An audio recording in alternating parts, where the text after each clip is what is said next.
My daughter's best friend accused me of something, and my daughter didn't even believe me. They immediately called the police and took me in for questioning. I'm Mike, 41, and I've been a single dad to my 16-year-old daughter Lauren since she was just a kid. I'll be honest, I never expected to find myself in this situation, trying to untangle myself from something as messed up as what I'm about to tell you. I've spent years raising Lauren, and we built a pretty strong father-daughter relationship. I thought I was a decent parent, though never perfect. That said, what happened recently turned my world upside down in a way I never thought possible. It all started one Friday evening when Lauren asked if her friend Kelly could stay the night. I'd met Kelly a couple of times, mostly in passing. She seemed like a typical teenager, friendly enough, though maybe a little too bold at times. But I trusted Lauren's judgment, so I didn't think twice about saying yes. I figured they'd watch some movies, talk about school drama, maybe sneak a few snacks past midnight. Nothing unusual, right? Lauren and Kelly spent most of the evening hanging out in Lauren's room, laughing and making noise, the way teenagers do. Around midnight, I went to check on them, mostly just to tell them to keep it down since I had work early the next day.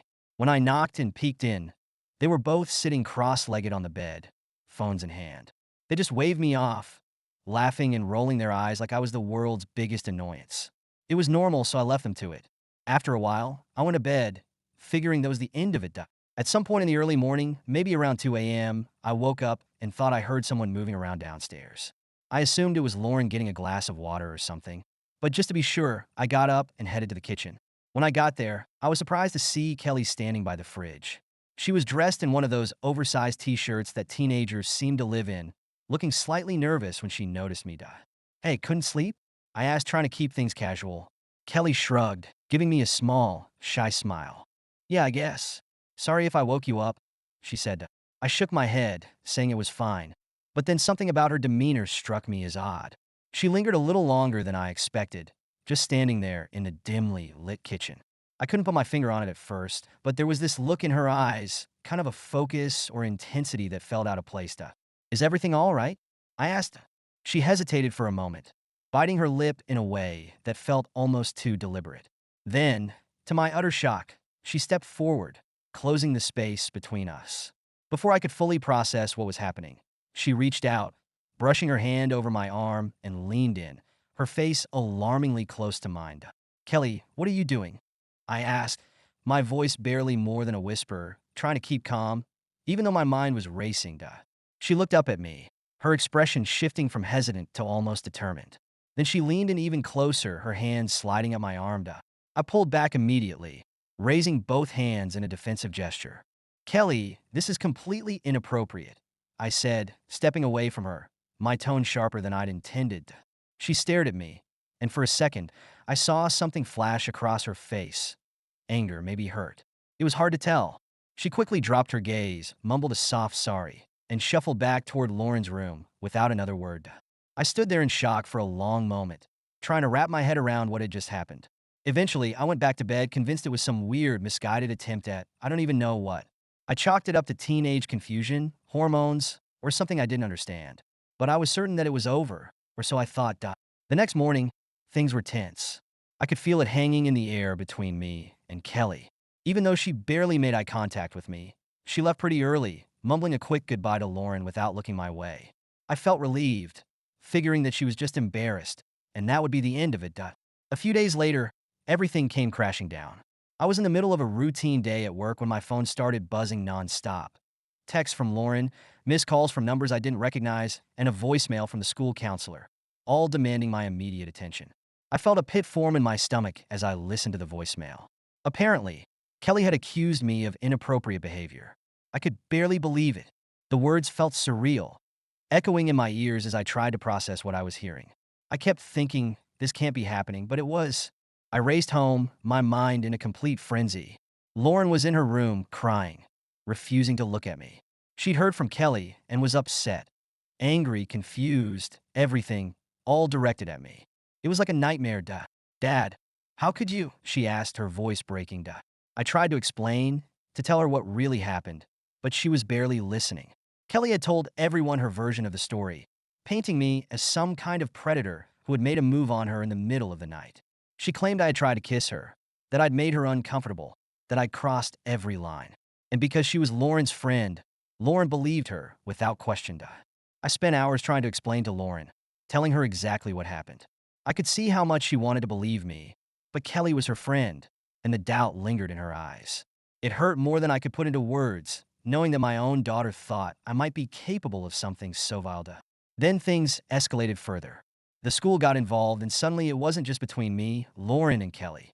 I was getting calls from other parents, some of whom I barely knew, questioning me, subtly accusing me, and hinting that they'd heard things.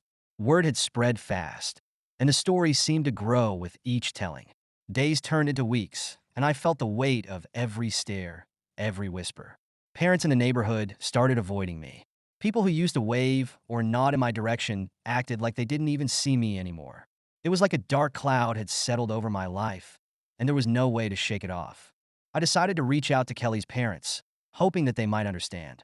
I thought if I could just explain to them, maybe they could talk to Kelly, maybe even get her to tell the truth. But when I tried, they slammed the door in my face. They didn't want to hear it. They believed their daughter, and to them, that was the end of it. I felt completely isolated. Lauren was distant, barely speaking to me except when absolutely necessary. She kept saying she didn't know who to believe, but I could tell she was leaning toward Kelly. A few days after the accusations started circulating, I got a call from the police. They wanted me to come down to the station for a conversation, but I knew what that meant. My heart sank, but I went. There was no choice. I couldn't ignore it. I couldn't run from it. I walked into that station, feeling like a stranger in my own skin. A part of me still couldn't believe this was real, but another part knew I had to face it. Had to clear my name somehow. They led me into an interview room, sterile and gray, with a single table and 2 chairs. The detective assigned to my case introduced himself as Detective Harris. He was an older man, looked tired, like he'd been through this 1,000 times. He gestured for me to sit, and I did, feeling my palms start to sweat as he sat across from me, studying me in that way only cops do. "All right, Mike," he began, his voice calm, almost gentle. "We've had a serious allegation made against you. I'm sure you're aware of it." I nodded, feeling my throat go dry. "I know what's being said, but it's not true. Kelly, she made it all up. I swear to you, Detective, I didn't do anything to her. I told her to back off when she tried to get close to me. That's all." Detective Harris listened, his expression unreadable. He nodded slowly, taking notes as I talked, asking a few questions here and there. How well did I know Kelly? Had there ever been any other incidents? Did I have a history of anything remotely inappropriate? He was careful with his words, but I could tell he was searching for something, some crack, some inconsistency. I felt sick under his gaze, like I was guilty just by sitting there. As I answered each question, telling him every detail I could remember, it became clear that Lauren had already sided with Kelly. She'd apparently spoken to the police, backing up Kelly's story. My own daughter believed that I was some kind of predator.